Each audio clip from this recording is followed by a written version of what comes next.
अंतर्बाह्य. लेखक अमित बिडवे. अभिवाचन जगदीश हिरेमठ. अंतर्बाह्य. आजचा तिसरा दिवस. काय झालं होतं अचानक कोण जाणे. मूड जावा असं खरं तर काही घडलं नव्हतं. काही उघड असा स्ट्रेस नव्हता. कोणाशी वाद कटकट झाली नव्हती. काम सुद्धा मनासारखं करायला आवडतं असं चालू होतं. मग काय झालं असावं. फारसं असं होत नाही, पण गेल्या 6-1 महिन्यात असं 2दा-3दा घडलं होतं. मात्र सगळं नीट सुरू असताना मग असं हे अवचित मळभ धाटून यावं असं उदास खिन्न का बरं वाटत असावा. फार वेळ नाही टिकत ही अवस्था, पण त्याचं सावट राहून जातं पुढील काही तास. कुणाशी बोलावं तर समोरचा म्हणतो, अरे मला पण असंच होतं बघ. आणि दुसऱ्या बाजूने उगाच काहीतरी ओढून आणू नको सगळं नीट चालू असताना, असं पण येतं. एकंदरीत याचं उत्तर आपणच शोधावं लागणार. काय असावं, काय असावं याचं उत्तर. रविवारी दुपारची वेळ, 4-4:30चा सुमार. घरी एकटाच, सोसायटीत शांतता. हॉलमध्ये मी बसून, टीव्ही समोर ऑन होता पण म्यूट. मग मी काय बघत होतो नक्की. वैतागून रिमोटवरचं पॉवर ऑफ दाबलं. टीव्ही बंद झाला. बाईकवरून एक चक्कर मारायची ठरवलं. निघालो. असाच जुनाट डेनिम टी शर्टवर गिअर टाकला. कुठे जाणार माहीत नव्हतं. काय करणार ठरलं नव्हतं. जाऊन काय करणार होतो कोण जाणे. संचेतीवरून मी JM रोडला लागलो. इकडे तिकडे बघत. फारशी गर्दी नव्हती. ढगाळ हवा. पाऊस पडतो की काय अशी. घरात जाम गरम होत होतं. बाहेर गरम असलं तरी गाडीवरची हवा लागली की बरं वाटतं. गुडलक चौकात आलो. गर्दी जाणवायला लागली. जागा रिकामी दिसली. काही ठरवलं असं नसताना बाईक तिथे पार्क केली. जरा वेळ असाच उभा राहिलो इकडे तिकडे बघत. वाटलं चला एक चक्कर मारू. वाडेश्वर समोरून निघालो. भरपूर गर्दी. फेरीवाले, काय काय विकणारे लोक, उत्साहाने विकत घेणारं पब्लिक. वाडेश्वर समोर वेटिंग होतच. वाटलं सिंगल सीट असलं तर चहा पिऊ. नव्हती जागा. मग वाटलं कुठेतरी गाडीवरती पिऊ. निघालो. समोरून येणारी तरुणाई, जो तो आपल्याच नादात. कानात इयरपॉड्स, नाहीतर चालता चालता मोबाईलमध्ये डोकं खूप असलेलं. ग्रुपमध्ये असताना होतो तेवढाच काही संवाद. एकटं असताना असं सारखं काहीतरी लागतं आधाराला. सर्वांनाच काहीतरी ऐकायला, नाहीतर मोबाईलवर काहीतरी बघायला. आपला आपल्याशी संवाद हरवलाय का. समाजात एकटं वावरत असताना आपण कोणाशी जोडलं जाणं टाळू पाहत आहोत का. व्हर्बल सोडा, नॉन व्हर्बल सुद्धा जोडलं जाऊ पाहत नाही का आताशा आपण. एकदम मला जाणवलं, 15-1 वर्षापूर्वी मी पुणे दौंड शटलने प्रवास करायचो. किती गप्पा मारायचो लोकांची. नाहीच बोललो तरी हसून तरी प्रतिसाद द्यायचो. त्या प्रवासात जे पाहिलं, अनुभवलं ते लिहायचो. त्यातून जे शिकलो त्यानुसार स्वतःच्या आयुष्यात आवश्यक ते बदल करायचो. आताशा तसं घडत नसावं का. करूया का पाहून आज. जमेल. आता तशी सवय पण राहिली नाहीये. बोलणाऱ्या माणसाला आणि ऐकणाऱ्या माणसाला पण. तरी बघू प्रयत्न करून. तरी सुद्धा रस्ता क्रॉस केला. वेस्ट साईड बोळातली खाऊ गल्लीत शिरलो. चहा प्यायचा होता गाड्यावर. तिथे थांबलो. गर्दी होती. अंडा सेंटरचा स्टॉल होता. एक तरुणा पोरगा तव्यावर रटरट काहीतरी शिजवत होता. एक छान लाट आली तिकडून. भूक चाळवली. समोर मेनू होता. तरी त्याला स्पेशल काय आहे असं विचारलं. तो तव्यावरची भुर्जी प्लेटमध्ये सरकवत देतो इतकंच म्हणाला. मी हसलो. इकडे तिकडे बघत राहिलो. समोर एक माझ्याच वयाचा माणूस स्टँडवर लावलेल्या बाईकवर बसून इकडे स्टॉलकडेच तोंड करून बघत बसला होता. बाकी जो तो खाण्यापिण्यात मग्न होता. घ्या सर. प्लास्टिक प्लेटमध्ये भुर्जीसारखं असं बरंच काही सजवलेलं. त्यावर अगदी बारीक चिरलेला कांदा, सोबत 2 पाव. वास भन्नाट सुटला होता. मी तिथेच प्लेट ठेवली. पावाचा तुकडा मोडला. भाजीत घातला. गरम वाफ लागली बोटांना. घास तोंडात घातला. जिभेला चटका बसला. पण चव जिभेवर पसरली. आईला जे काही होतं ते सॉलिड होतं.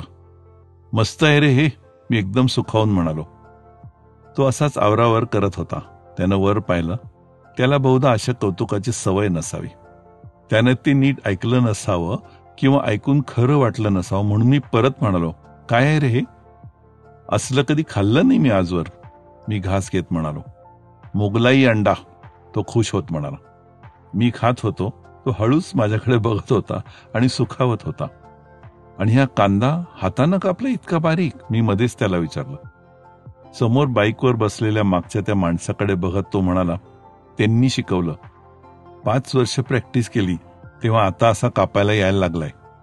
वडिलांविषयी त्याच्या नजरेत कौतुक दिसत होतं. कांदा नीट जमला तेव्हा हातात उलटनं तवा दिला बघा, तो हसून म्हणाला. मला ते त्याचं हसणं आवडलंच एकदम. खूप काही होतं त्यात. निरागसपणा, आनंद, वडिलांविषयी कौतुक, आदर. येईन आता परत, मी पैसे देत म्हणालो. तो परत हसला. निघालो. तोंडातली छान चव लगेच घालवायला जरा वेळानं पिऊ चहा. पुन्हा रोडला लागलो. चालत राहिलो. मुलींनी मध्यंतरी एक युनिसेक्स सलून सांगितलं होतं. ते दिसलं. तिथे हेअर वॉश छान करतात असं ती म्हणाली होती. मी असं कुठे जात नाही कधी, पण आज जावंसं वाटलं. म्हटलं बघू तरी.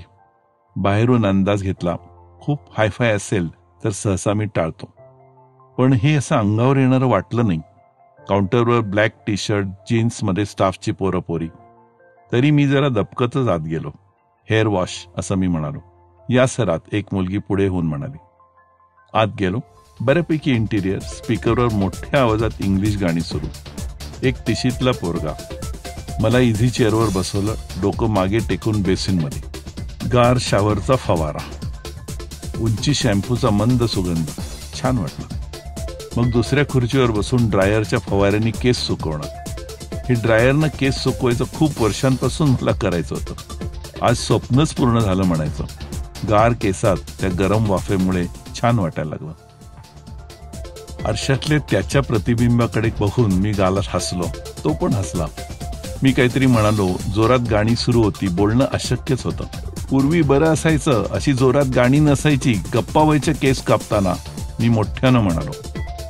त्याने कालाय तस्मै नमः वाले खांदे उडवले. आम्ही दोघेही हसलो. त्याने हळूच जाऊन आवाज कमी केला. मग जरा बोलायला सुरुवात झाली. मी हाडाचा डॉक्टर आहे असं म्हणल्यावर तो पटकन ऑर्थोपेडिक असं म्हणाला. गप्पा गप्पात त्याचे नातेवाईक आमच्या 2 मधलेच निघाले आणि कॉमन ओळखी निघाल्या. केस उडत होते. त्याचा डावा हात मानेभोवती हळूवार पण योग्य ठिकाणी दाब देत फिरत होता. छान वाटत होतं. इतका वेळ ती जागा, गाणी, वातावरण याचा एक नकळत दबाव जाणवत होता. पण आता त्याच्याशी बोलल्यावर त्या मसाजमुळे एकदम सगळं आपलंसं छान वाटायला लागलं. माझे डोळे आपोआपच मिटले गेले. मशीन बंद झाल्याचा आवाज आला तेव्हाच डोळे उघडले. समाधानानं त्या प्रतिबिंबाकडे बघून हसलो. तो पण हसला. तो माझ्यासोबत काउंटरवर आला. मी 500ची नोट दिली. सर सुट्टे नाहीत ना, ऑनलाईन सोडता का? तो म्हणाला. मी 100 रुपये ऑनलाईन पे केले. निघालो. या सर परत, आता काय ओळख झालीच आहे, तो हसून म्हणाला. बाहेर आलो. शेजारीच टपरीवर चहा प्यायला. पुन्हा रोडला आलो. घरी जावं का? मग विचार आला की फिरूया जरा अजून. निघालो. एक जुनाट मेडिकल स्टोअर. घरी बाम संपला होता ते आठवलं. आले लक्षात तर घेऊन टाकू म्हटलं. आत गेलो. काउंटरवर 60तला मालक. बाम घेतला. मी आधी बाटली खिशात टाकली आणि 500ची नोट दिली. सुट्टे नाहीयेत आणि ऑनलाईन चालत नाहीये. मी पैसे सुट्टे करून घ्यायचे होते म्हणून पटकन म्हणालो. ते हसले. हातात 100च्या नोटा आणि चिल्लर नीट माझ्याकडे देत ते हसून म्हणाले, आहेत आमच्याकडे. धंदा करायचा म्हणजे असे कारण देऊन चालत नाही. आपल्याकडे आधीच भरपूर सुट्टे ठेवायचे सकाळी. आल्यापासूनचा असा रिवाजच आहे आमचा. गिऱ्हाईकाची गैरसोय नाही व्हायला पाहिजे. मला त्याचं बोलणं एकदम आवडून गेलं. मी परत हसलो आणि बाहेर आलो. रस्त्याच्या समोरच्या बाजूला आलो. वाडेश्वरवरून जात होतो. काय काय विकत असतात लोक आणि ते घेणारे पण घेत असतात. सध्या त्या बाटलीतल्या लाईट माळांची चलती आहे. सध्या म्हणजे बरीच वर्ष झाली त्याला, पण नाहीतर एक 6-1 महिन्यात दुसरं काहीतरी येतं. पूर्वी ती अशी छोटी सुकलेली गवतासारखी वनस्पती असायची. पाण्यात टाकली की हिरवीगार फुलून यायची. ती आताशा तर दिसतच नाही. मोठ्या लाकडी बॉक्समध्ये 100 रुपयाला एक असे मुलीचे टॉप्स विकत होता एक जण. त्याच्याभोवती पोरींचा हा गराडा. लहान लहान भिकारी पोरं भीक मागत होती. 8 वर्षाचं एक पोरग माझ्या मागे मागे, हाताची ओंजळ, केविलवाणे भाव आणि आर्जव. मी पैसे देत नाही निरोगी धडधाकट लोकांना, पण तो मागेच लागला होता. बॉम्बे फलुदा स्टॉल आला होता बाजूला. त्या पोराला मी कुल्फीकडे खुणवलं. तो थोडा विचारात पडला. ऑप्शन मिळाल्यामुळे असेल. मग तोंडात एक बोट घालून मान त्या खांद्यावर कलती करत माझ्याकडे बघून तो हसला. मी एक मोठी कुल्फी त्याला घेऊन दिली. त्यानं ती हातात घेतली, माझ्याकडे न बघता धावत सुटला. पलीकडे फुटपाथवर त्याची बहुधा फॅमिली बसलेली होती. आई कसल्या कसल्या माळा विकत होती. तिच्या मांडीवर एक 3-1 वर्षांची नाकातून शेंबूड उघळत असलेली पोरगी. हा जाऊन तिच्यासमोर मांडी घालून हसत बसला.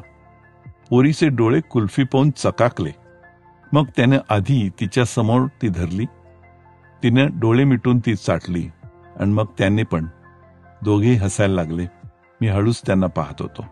एकदम लहानपणी शाळेत वाढदिवसाला मिळालेलं एकच चॉकलेट एकटं न खाता आठवणीनं माझ्यासाठी घेऊन येणाऱ्या ताईची आठवण झाली. घरी आल्यावर असंच अर्ध अर्ध करून खायचो आम्ही. आपलं लहानपण संपतं म्हणजे नुसतंच ते वय सरत नाही. आयुष्यात पुन्हा कधीही येऊ न शकणाऱ्या अनेक छोट्या छोट्या आनंद देणाऱ्या गोष्टी देखील घेऊन जातं ते. सांबाराची वासाची लाट आली. वैशालीची चाहूल लागली. त्याच्या अलीकडे खोटे नेकलेस, कानातले वगैरे विकणारे ओळीने 2-3 स्टॉल्स. एक विशीतला मुलगा आणि त्याची गर्लफ्रेंड तो उत्साहानं तिच्या शेजारी उभा राहून तिला काय चांगलं दिसेल ते खूप इंटरेस्ट घेऊन चॉईस करत होता. मी असंच समोर फुटपाथवरच्या रेलिंगवर जाऊन उभा राहिलो, हे सगळं बघत. बाजूला एक 50शीतलं पोट सुटलेलं, केस विरळ झालेले गृहस्थ रस्त्याकडे तोंड करून मोबाईलवर बोलत होते. दुकानातून एक बाई मला हाताने खुणवत होत्या.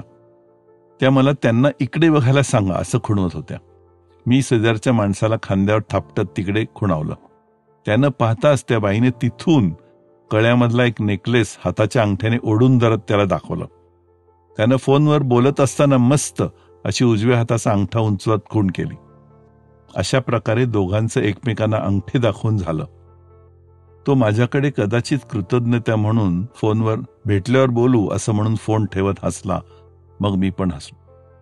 त्याचं काय, पूर्वी मी पण घ्यायचो इंटरेस्ट, पण आवडीनिवडी वेगळ्या होत जातात. तो बायको असली तरी ती पण एक दुसरी व्यक्तीच असते की. मग उगाच आज जाऊन आपल्याला आवडलं नसताना होला हो करण्यापेक्षा बाहेर थांबून अंगठा दाखवायचा ओके म्हणून तो म्हणाला. मला हसू आलं आणि पटलं पण. आता त्या मगाच्या पोरापोरीत हे घ्यायचं का ते असं सुरू झालं असावं. कारण तिने एकदम हातातले कानातले रहने तो भैया असं म्हणून दुकानदाराला दिलं आणि तडक बाहेर पडली. मागोमाग तो पोरगा दुकानदाराकडे बघून हसून कपाळा हात लावत बाहेर पडला. दुकानदार पण समजून हसला. इकडे बाईंची खरेदी झाली होती. त्या प्रसन्न हसत बाहेर आल्या. नवऱ्यानं परत एकदा उगाचच मस्त अशी खूण केली. त्या हसल्या आणि दोघेही निघाले. निघताना तो पुन्हा माझ्याकडे बघून हसला. पुढे आलो. अंगाची हाडे झालेला, सुरकुतलेला, मळके फाटके कपडे, कमरेत पूर्ण वाकलेला एक म्हातारा काहीतरी विकत चाललेला होता. एकदम समोरच आला. एक फुटभर लांबीचा पेन आणि तशीच पेन्सिल असं काहीतरी विकत होता तो, व्हीनसच्या गल्लीच्या तोंडाशी. बघत सगळे होते, घेत कोणीच नव्हतं.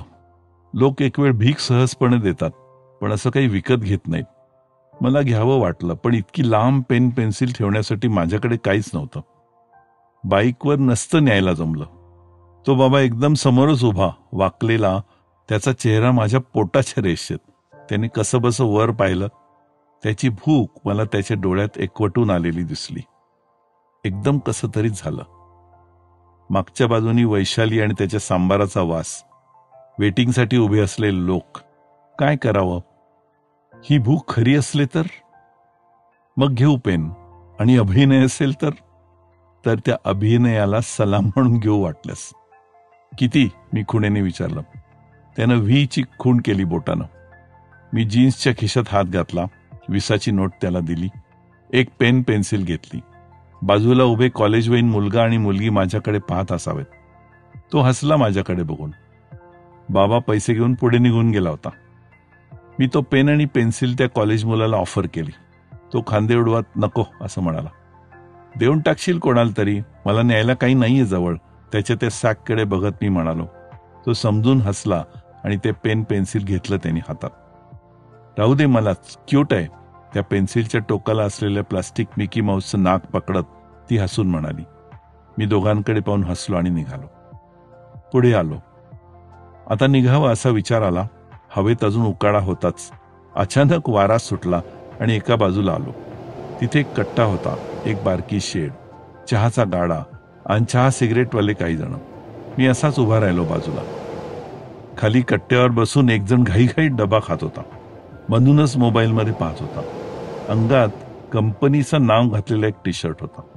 पटकन जेवला, प्लास्टिक बाटलीतून पाणी प्याला आणि बाजूला लावलेल्या बाईककडे गेला. त्या बाईककडे मी तो निघताना पाहिलं होतं. मागे कॅरियरवर बांधलेली कंपनीची मोठी पिशवी. फूड डिलिव्हरीवाला होता तो. ड्युटी सुरू करण्याआधी असेल किंवा ब्रेक दरम्यान असेल, लोकांची पोटं भरता भरता घाईघाईने स्वतःचे 2 घास तो गिळत होता. वारा थांबला. अजून दाटून आलेलं होतं. वाटलं आता निघावं. पावसाची लक्षणं असल्याने लगबग सगळीकडे जाणवायला लागली. जरा घाईघाईने निघालो. बाईक पाशी आलो. बाईक सुरू केली आणि निघालो. गार वारा सुटला होता. घरून निघताना कशी होती मनस्थिती आणि आता कुठेतरी शांत, हलकं वाटायला लागलं होतं. आधीची अस्वस्थता, कोलाहल कुठेतरी जिरून गेलं होतं. का बरं असं झालं असावं? ज्ञानेश्वर पादुका चौक, लाल सिग्नल लागला. विचार सुरूच होता डोक्यात, पण आता जरा थांबला. बाजूला पाहिलं, एक कार, आई वडील पुढे, मागच्या सीटवर एक छोटा. एसी सुरू असल्यामुळे काचा बंद. दाराच्या बंद काचेला चिकटून तोंड लावून बसलेला. काचेशी चिकटल्यामुळे त्याचा मोठा दिसणारा खालचा ओठ, श्वासामुळे काचेवर रेंगाळू पाहणारी वाफ. एकटाच कुठेतरी शून्यात बघत बसलेला, उदास, खिन्न, हरवल्यासारखा. मी त्याच्याकडे पाहून हात हलवला. नजरेच्या टप्प्यात काहीतरी हालचाल त्याला जाणवली असावी. त्यानं माझ्याकडे पाहिलं, काहीसं इरिटेट होऊन. मी नाक उडवून जीभ बाहेर काढत त्याच्याकडे बघून हसलो आणि टाटा केला. तो एकदम हसायलाच लागला मोठ्यानी. त्याच्या आईनं मागे वळून पाहिलं त्याच्याकडे. मी समोर पाहिल्यासारखं केलं. सिग्नल सुटला, गाड्या निघाल्या. तो मागच्या काचेतून माझ्याकडे बघून हसत होता. त्याने काचेला हात लावून मला टाटा केला. मी पण हात हलवला. मॉडेल कॉलनी परिसरात शांत रस्ता, झाडी. मला पडलेल्या प्रश्नाचं उत्तर मला मिळालं. सिग्नलला थांबलो तेव्हाच. त्या मुलाकडून. रोजच्या एकसुरी कंटाळा आलेल्या, नाविन्य न राहिलेल्या आयुष्यात आतल्या आत कुढत जगतो आपण. आपल्याच नकळत, आपल्याच कोशात बंद काचे मागे. समोर असणारं जग पण काहीसं तसंच. मोबाईलच्या स्क्रीनवर अंध, नाहीतर इयरपॉड मागे बहिरं. सगळ्या जाणीवा, इंद्रिय, भावना थिजून गेल्यासारखं. कोणालाच कोणाचं काही घेणं देणं नसल्यासारखं. गरज आहे कोणीतरी पुढाकार घेऊन हा व्यक्त अव्यक्त संवाद सुरू करण्याची. मग गर्दीत असून येणार एकटेपणही दूर होईल कदाचित. समोर मोकळा रस्ता, गार वारा. खोलवर श्वास घेतला तरच जाणवणारा हवेतला मातीचा सुगंध. रस्त्यावर पडणारे पावसाचे बारीक थेंब क्षणात जिरून जाणारे. लोक सावधपणे आसरा शोधायला धावतायत. कुत्री, गायी झाडाखाली आल्यात. पण मी नाही थांबलो. भिजून घेत होतो आज, अंतर्बाह्य. पाऊस वाढला, आणखी भिजायला लागलो. पण आज मी नाही थांबलो. समोरचा रस्ता, पावसाचे थेंब आता रस्त्यावर थुईथुई नाचणारे, गोल नक्षीसारखे दिसणारे. धुवून निघत होता रस्ता. पावसाचा जोर आणखी वाढला, आणखी वाढला. पण आज मी नाही थांबलो. आज मी नाही थांबलो.